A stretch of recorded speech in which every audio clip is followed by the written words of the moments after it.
존경하는 안철수 의원님 질의해 주시기 바랍니다. 예, 저는 먼저 위원장님께 좀 건의 말씀드리고 싶은데요. 네, 잠깐 아까- 시간 좀 세워주시고. 예, 아까 존경하는 저 민영배 의원님, 김명직 의원님, 다음 시간에는 교육부 관련자를 불러서 질의하고 또 거기에 대해서 보고를 받는 뭐 그런 말씀도 하셨는데요. 저는 거기에 추가적으로 외교부도 참석을 했으면 좋겠다는 그런 말씀드립니다.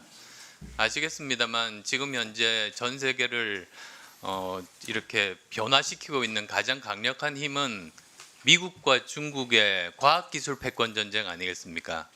그래서 지금 현재 대한민국이 미국과 중국 사이에 끼어 있는데 어떻게 하면 우리나라의 생존 전략을 만드는가, 그게 정말로 중요하다고 봅니다. 근데 거기서 저는 핵심이 세 가지라고 보고 있습니다. 하나는 그 초격차 과학기술 분야를 확보하는 것. 그 다음에 두 번째로는 국가에서 담당해야 될 인재를 키우는 것. 그 다음에 또 세 번째로는 이건 상대 경쟁이니까 외교적으로 이런 문제들을 잘 풀어서 국익을 극대화하는 것. 이 세 가지라고 봅니다. 근데 오늘 이제 여기 5분 오셨습니다만 모두 다 초격차 과학기술 확보에 중점을 두고 있습니다. 대신에 제가 말씀드린 나머지 두 부분, 그러니까 인재를 키우고 과학기술 외교를 우리가 어떤 방향으로 할 것인가, 그 부분에 대해서 정말로 중요한데 오늘 나와 계시지 않아서 다음 시간에라도 그렇게 네, 그 부분에 대해서는 좋겠습니다. 양당 간사님들께서 논의를 해서 정해 주셨으면 좋겠고요.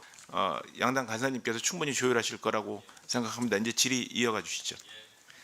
우선은 산업부 이창양 장관께 묻겠습니다.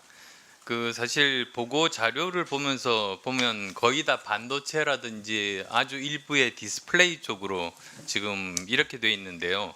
사실은 이것뿐만 아니라 예를 들면 소프트웨어라든지 바이오 산업이라든지 미래 성장 동력, 그리고 또 우리나라가 실제로 경쟁력을 가지고 있는 많은 부분들이 있지 않습니까?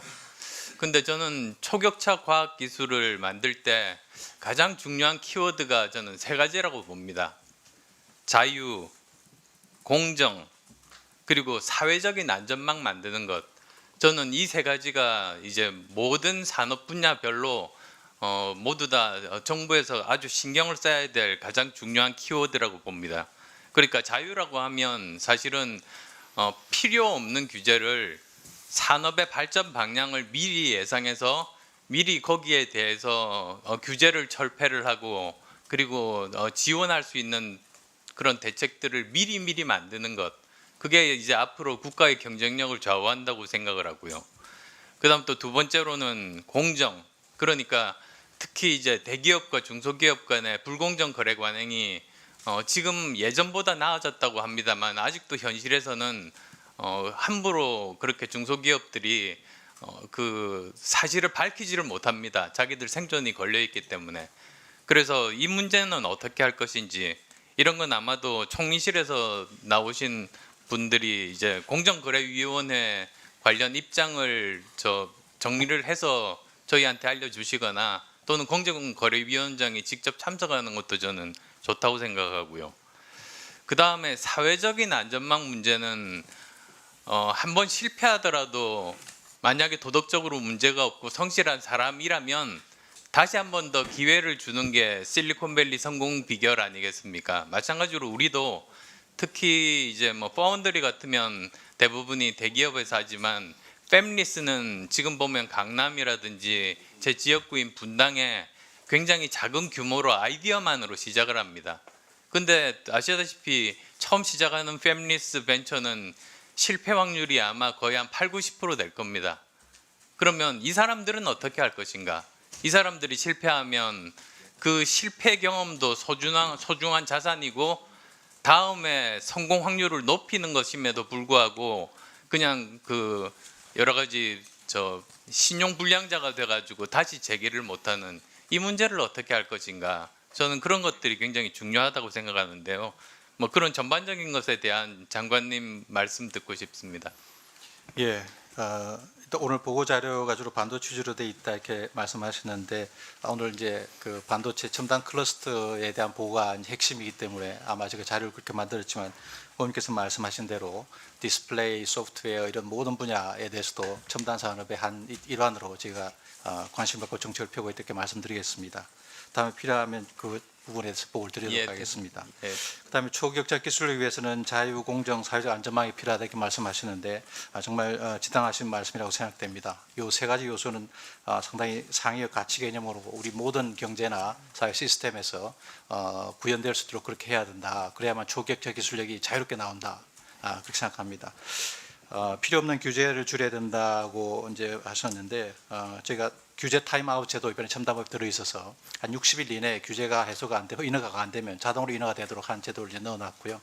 또 글로벌 스탠다드 준칙주의라고 그래서 하여튼 글로벌 스탠다드에 맞지 않는 규제는 하여튼 가급적 원천적으로 없애보자 그런 정책을 지금 하고 있습니다. 잘 알겠습니다. 예. 그다음 그 외 나머지도 열심히 한번 해보겠습니다. 예, 저 이종호 과기부 장관님께 여쭤보겠는데요. 네.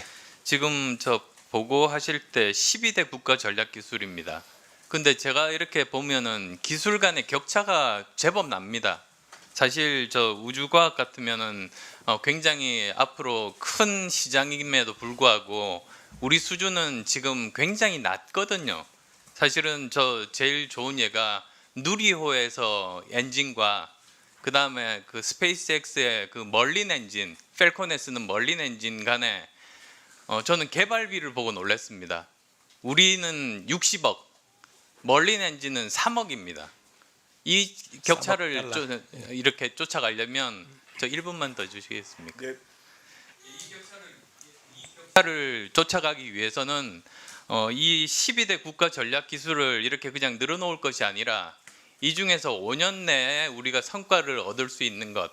그래서 5년 내에 우리가 집중을 해서 초격차 과학 기술을 만들어서 메모리 반도체처럼 거의 20년간 먹고 살고 일자리를 만들 수 있는 분야가 있고 그 다음에 지금부터 투자해서 중장기적으로 큰 시장에서 우리가 포텐셜이 있는 지금 말씀드린 뭐 우주항공 이런 부분이 있을 텐데요. 그걸 나눠서 접근하는 게 저는 굉장히 바람직하다. 저는 그렇게 생각하고 있는데 의견 어떠십니까? 예, 의원님 정확하게 보셨고요. 저희가 이제 12대 그 국가 전략 기술에 대해서 로드맵을 만들고 있는데 기술 간 격차가 있습니다.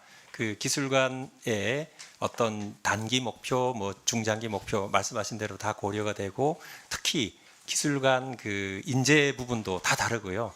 그 공통 부분도 있고 다른 부분도 있기 때문에 그런 거를 어떻게 효과적으로 잘 키울 건가를 기술별로 다 담아서 그렇게 추진을 하고 있습니다.